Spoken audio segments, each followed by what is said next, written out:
نفس جو ہے بالکل صاف اور ستھرا ہو جاتا ہے اور پھر اس صورت میں وہ مطمئن ہو جاتا ہے،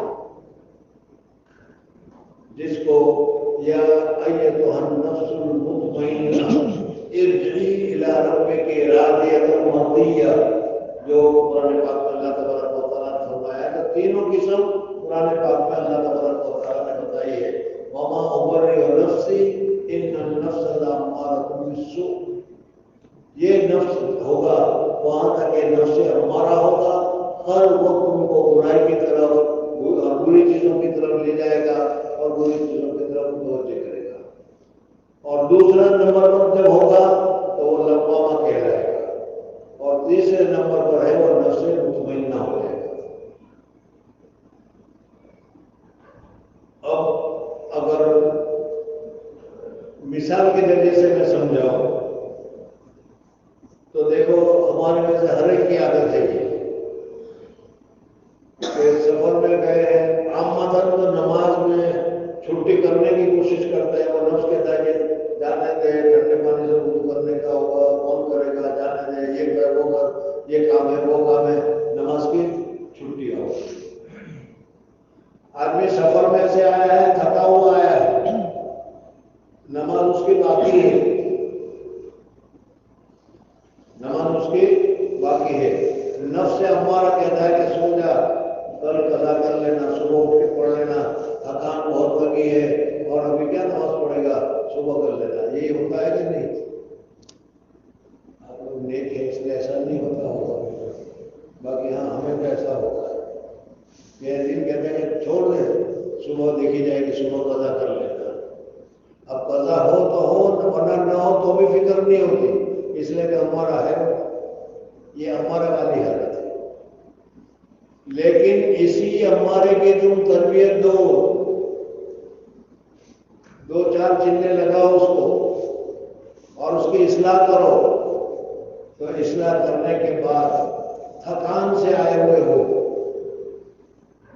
بڑی پریشانی ہے، بدن بھی دکھ رہا ہے، گھر والے بھی کہہ رہے ہیں کہ سو جاؤ، کل صبح نماز پڑھ لینا، تھکے ہوئے ہو، لیکن تمہارا دل کہے گا کہ جب تک میں نماز نہیں پڑھوں گا نیند نہیں آئے گی،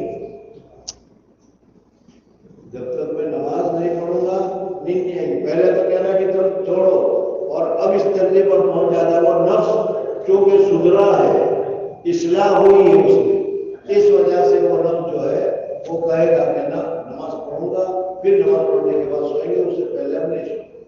تو یہ تیسرے درجے والا جو ہے نفس لوامہ کہتے ہیں، نفس مطمئنہ کہتے ہیں۔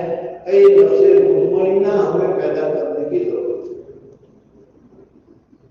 اور نفس امارہ سے نفس مطمئنہ کیسے کیا جاتا ہے؟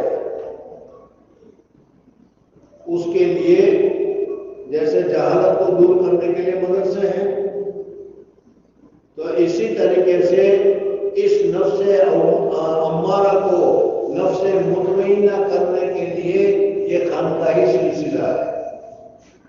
اس میں بزرگوں کے پاس جایا جاتا ہے، رہا جاتا ہے، اور وہ تربیت سے بتاتے ہیں، وہ طریقہ بتلاتے ہیں، یہ کرو یہ کرو یہ کرو یہ کرو یہ کرو، اور پھر ہم اس طریقے سے کرتے رہتے ہیں، تو پھر اس طریقے سے کرنے کی وجہ سے ہمارا یہ نفس کنٹرول میں آ جاتا ہے، نفس مطمئنہ ہو جاتا ہے۔ اور پھر جیسے کہ گھوڑے کو تربیت دے دی گئی، اور اس تربیت دینے کے بعد اس گھوڑے پر بیٹھ کر جتنے میل سفر کرنا چاہو تم سفر کر سکو گے، کرو گے، اور گھوڑا انکار نہیں کرے گا۔ اسی طریقے سے ہمارا یہ نفس جب کنٹرول میں آ جائے گا، تو پھر اللہ تبارک و تعالیٰ کے جتنے احکام ہیں، جتنی پابندی ہے، ساری پابندی کو ماننا شروع کر دے گا، اور کبھی کسی میں نافرمانی نہیں کرے گا۔ بلکہ اگر اللہ کی نافرمانی ہو گئی تو نفس خود ہمیں کہے گا یہ غلط ہے، ایسا نہیں کرنا چاہیے تھا، ہمارے بھولے سے توبہ کرنے کی ضرورت ہے، اور ہمیں درست کرنا چاہیے۔